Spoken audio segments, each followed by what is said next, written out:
السلام علیکم ورحمۃ اللہ وبرکاتہ۔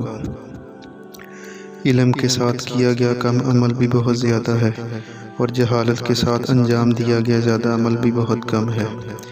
میرے بھائیو، آج کا ہمارا موضوع بہت دلچسپ ہے۔ اس سے ہمیں بہت کچھ سیکھنے کو ملتا ہے۔ اگر کچھ عرصہ پیچھے دیکھا جائے تو علم حاصل کرنے کے آثار بہت کم تھے۔ ہم کو اچھی تعلیم حاصل کرنے کے لیے کافی محنت کرنا پڑتی تھی۔ کبھی گھر سے دور جانا پڑتا اور کبھی گھر والوں سے دور رہنا پڑتا تھا، لیکن ہمارے بڑوں نے جو مقام پائے ہیں وہ اسی طرح محنت کر کے پائے ہیں۔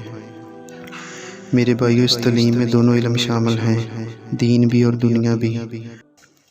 ہمیں شاید آج علم کے لیے زیادہ مشقت اور محنت نہیں کرنا پڑتی۔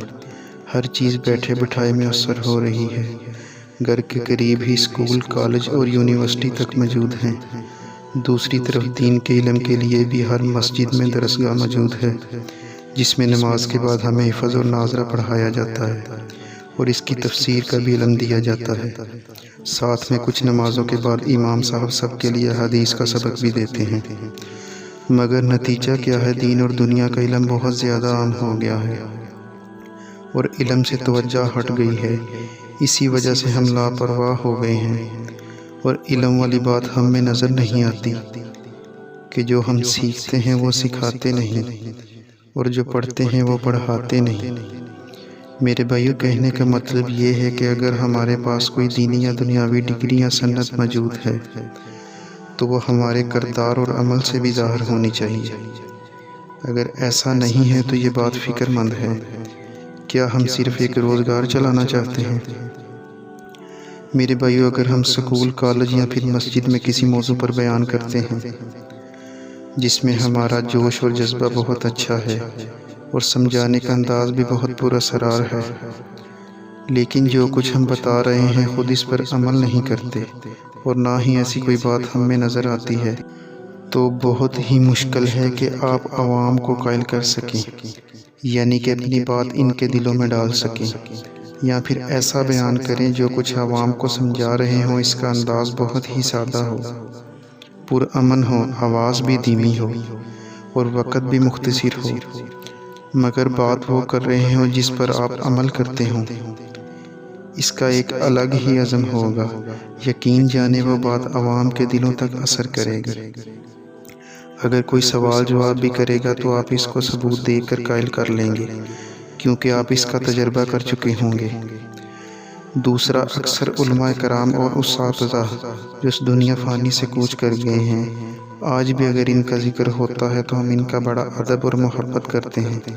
اس کی وجہ یہی ہے کہ وہ لوگ علم کے ساتھ باعمل تھے، جبکہ آج ہمیں اپنے ارد گرد بہت بڑے نامی گرامی عالم اور استاد نظر آتے ہیں، مگر اس کے باوجود جو ہمارے معاشرے کا حال ہے وہ سب کے سامنے ہے۔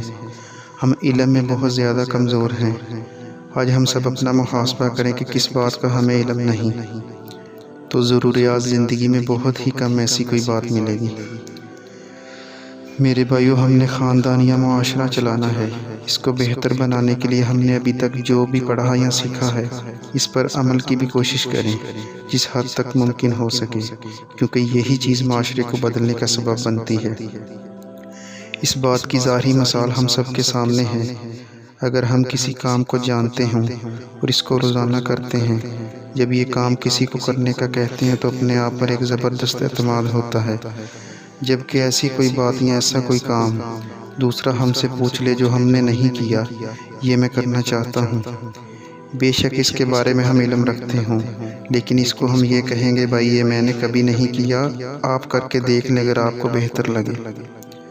تو کہنے کا مقصد یہ ہے کہ دنیا داری کی مثال بھی صرف علم تک محدود نہیں، بلکہ اس کا بھی نتیجہ عمل ہے۔ تو میرے بھائیو، اگر آپ دین کا علم رکھتے ہیں اور آپ کو اور بھی علم حاصل کرنے کا شوق ہے، لیکن غور والی بات یہ ہے کہ ہم سب اپنا محاسبہ کریں کہ جو ہم دین کے متعلق جانتے ہیں کیا ہمارا ان باتوں پر عمل ہے، اور نہیں ہے تو اس کو کیسے بہتر بنایا جائے جس سے ہم کو زیادہ فائدہ ہو سکے۔ اس کے لیے ہمیں عمل کے وسائل مضبوط کرنے ہوں گے۔ دیکھیں کہ آج کل میڈیا کا دور ہے، ہر بندے کے پاس فون ہے، اچھی چیزیں دیکھنے اور سننے کو مل جاتی ہیں، لیکن عمل کی ہمت ہم نے خود کرنی ہے۔ وہ کریں گے تو فائدہ ہے، ورنہ دیکھنے اور سننے کا فائدہ نہیں۔ میرے بھائیو، جس طرح ہم نے علم حاصل کرنے کے لیے اپنے وقت منتخب کر رکھے ہیں، اسی طرح ہم کو عمل کرنے کے لیے بھی وقت منتخب کرنا ہوگا، جس میں ہماری عمل کی عادت مضبوط ہوگی۔ ایسا کرنے سے ہی ہمیں زیادہ فائدہ۔ آپ نیت کریں، ہم آج کے بعد انشاءاللہ تعالی علم کے ساتھ عمل کی زیادہ کوشش کریں گے، اور ہمیں ضرور توفیق ہوگی۔ جزاک اللہ۔